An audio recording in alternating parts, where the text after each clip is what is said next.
Welcome back to NewsXWorld. I'm Uday Pratap Singh. You're joining us on Focal Length, where we get you a briefing on topics from all across the world. Well, let's try and find out the answers to these questions from Spencer Critchley, who's joining us right now. Mr. Critchley is an award-winning writer, producer, communications consultant with experience in broadcasting, film, digital media, public relations, as well as advertising. He's the managing partner of Boots Road Group, which provides creative marketing services for purpose-driven organizations. Clients include, in fact, Obama for America, the U.S. Department of Labor, UC Berkeley, and the city of Salinas in California. Well, Spencer Critchley, thanks very much for joining us today on the broadcast. Thank you for being with us on Focal Length on NewsXWorld. Let me begin by asking you, early polls certainly show that Donald Trump is in the lead over Joe Biden. Is that reflective of what's happening on ground, Mr. Critchley? That's probably reflective of what's happening at the time the poll is taken. But a common misconception about polls is that they somehow predict the future. A poll, by definition, is only a sampling of public opinion at the moment the poll is taken, and it starts to become obsolete with every hour that goes by. There is some inaccuracy in polling as well. I don't think that explains the entirety of these polls. I think it does reflect probably a reasonably accurate picture of national opinion at this moment in time. But that opinion is going to change as time goes by.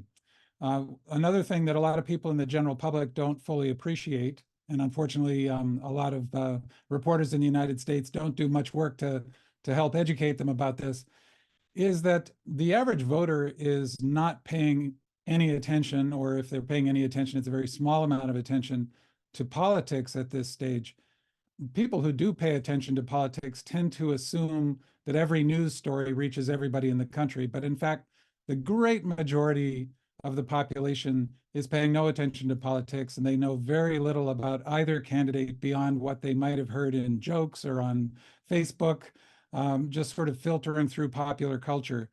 As the election date becomes closer, that's when voters start to pay attention. And really, most voters are not paying full attention until about 30 days before Election Day. So that's when the polls are going to start to make a difference. And finally, a third thing to bear in mind is that national polls are useful in a very rough general sense, but the polls that make a difference in an election in the United States are the polls from the so-called battleground states, which is typically somewhere between 7 or 8, maybe 10 states out of the 50 in total, which are going to make the difference in the election result. Now, Donald Trump has recently made a comment about there being a bloodbath, in fact, in the United States of America if he is not re-elected. How well does that reflect the sentiment of Americans, according to you? Yes, this is the most terrible message imaginable. Donald Trump and the Republican Party have tried to walk back the bloodbath comment, but it's clear if you go back to the tape that he was talking about political violence if he is not reelected, and he's made that threat repeatedly for years now. And even in that same speech, the context of that overall speech can only be described, and I use this word hesitantly, but it's accurate in this case, it can only be described as fascist. That speech and many of his speeches are full of references to immigrants as criminals, and worse than that, as subhuman, these are his words, or animals. This is the language of a fascist. First of all, it's not accurate, although that hardly matters to him at all. As it happens, immigrants to the United States, including immigrants who come across the southern border, have a lower crime rate than people who already live in the United States do, including native-born Americans, people who've been here for generations. But of course, facts are not the point. It's the same point as when the same language has been used by Hitler, and I use that comparison carefully and advisedly, and by other ethnic nationalists around the world. Vladimir Putin loves to demonize and dehumanize people from other countries and other ethnic groups. This is the language of fascism. And the point of it is to train your followers to believe they're constantly under siege by foreign or domestic enemies. And these are people who are not part of your tribal group, however you define that. Hitler defined it as the so-called Aryans, the so-called purebred Germans. Trump is echoing exactly the same tactic. There is no such threat. Obviously, we do have a problem with immigration at the border, but it's nothing like what Trump is describing. And what Trump is trying to do is make people terrified and furious at some imaginary threat to the existence of their culture, supposedly. And the only point of it, as it always is with fascists, is to drum up unreasoning, passion-driven mass support for the fascist leader. He's serving only his own interests, as is always the case with this kind of person. Now, have people forgotten, though, about the Capitol Hill violence? Or does it still play a factor, you believe, in the 2024 elections? It very much depends on which segment of the population we're talking about and where they get their news and information from. In the past, the early fascist leaders and other totalitarian leaders, such as Lenin, Stalin, Mussolini, and Hitler, realized early on that control of the mass media was absolutely important to control of the reality in which their followers lived. So Lenin, for example, one of the first things he did was make sure that cheap radios were present in every single part of what became the Soviet Union, so that they could mass broadcast the propaganda they wanted to use to shape public opinion. But if we leap forward to today, there is no longer a single mass media that can be controlled by a totalitarian leader, whether they are a right-wing fascist or a left-wing communist.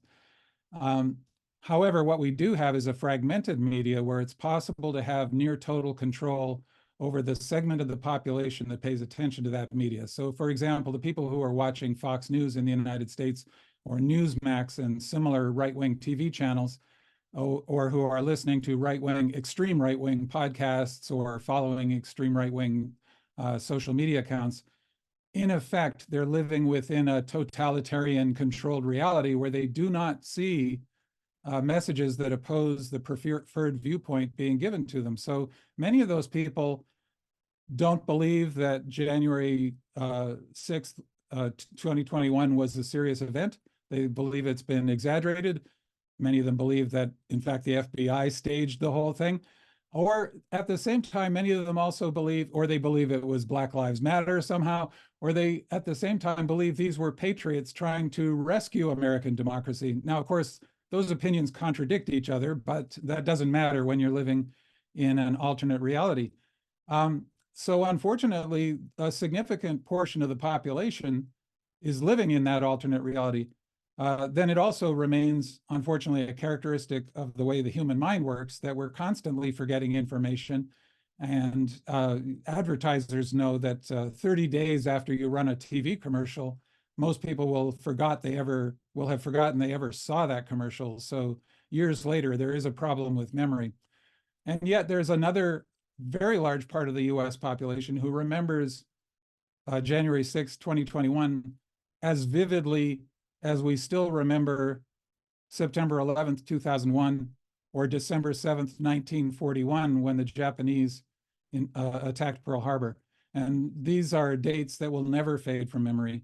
What we have to hope is that the impact, the true meaning of January 6, 2021 finally filters through to more and more of the American population and gets past this propaganda bubble they're living in, so that they appreciate that that was a historical watershed, and it's going to mark either the continued decline and possible loss of our democracy, or more of us coming to our senses and saving our democracy.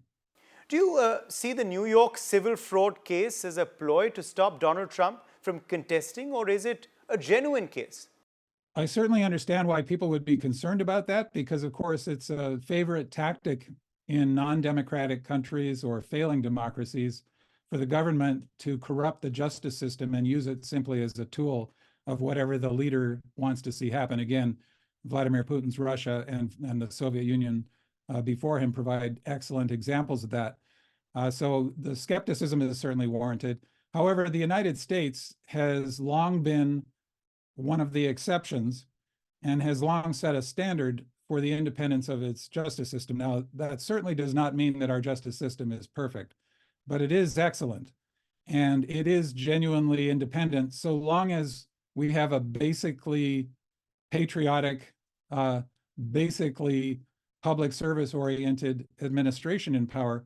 One thing that I don't think even the founders of the United States anticipated was that we might someday have somebody in power like we had during Donald Trump's administration, somebody who apparently has no concept of the value of honesty and no shame about being discovered to be thoroughly dishonest, and apparently has no shame or no moral center whatsoever. So the usual guardrails within a democracy that in the past united us around shared values was blown to pieces under Donald Trump. And he did use his Justice Department to go after his political enemies. He attempted to use the military to go after his political enemies. He did all of the things that he's accusing Joe Biden falsely of doing, which again is absolutely typical of a fascist leader. They don't just lie all the time. They try to destroy the public's trust in the concept of truth. They try to make people feel hopeless about discovering the truth and conclude, therefore, that they better just go with whoever they perceive to be the likely winner in the struggle for power. It's another characteristic of fascists that they try to destroy public faith in institutions, which is closely related. So he wants people to have no faith in elections. This is why he constantly repeats the big lie that the election was stolen when it absolutely was not. He wants them to lose all faith in the justice system, and he wants them to lose faith in everything except him.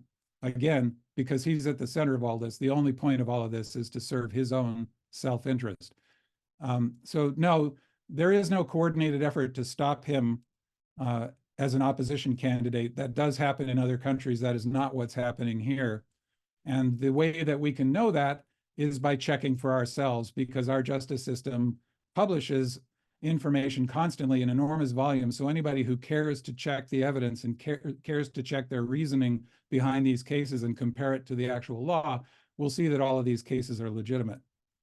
Now, that said, that's the legal side of this, which I feel is, I don't just feel, I have concluded by looking at the evidence, and I'm sure is legitimate.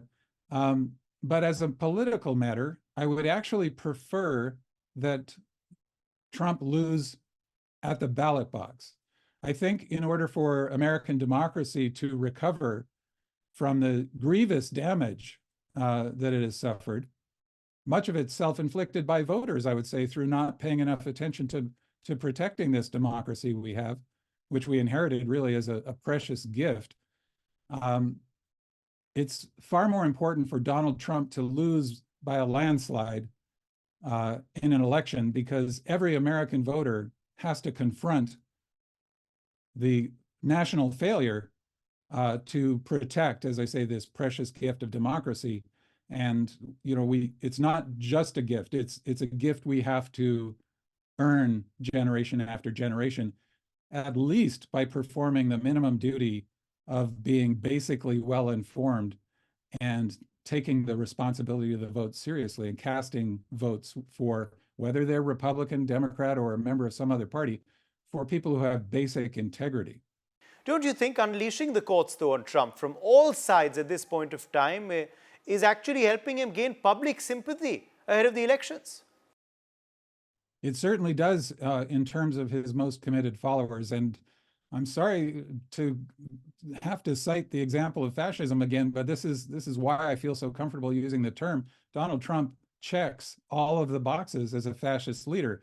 And another characteristic of the fascist leader is to constantly stoke people's feelings of grievance and victimhood, so that it creates this vicious circle, so where when you have control over the media that people are consuming, everything reinforces the story. So Donald Trump wins whether he wins or loses. So if he's found not guilty in one of these cases, he wins. But if he's found guilty, he wins, because he can just say, well, of course, the whole thing was rigged against me from the start. Same with elections. This fall, I don't think he's going to win. He could. I don't think he will.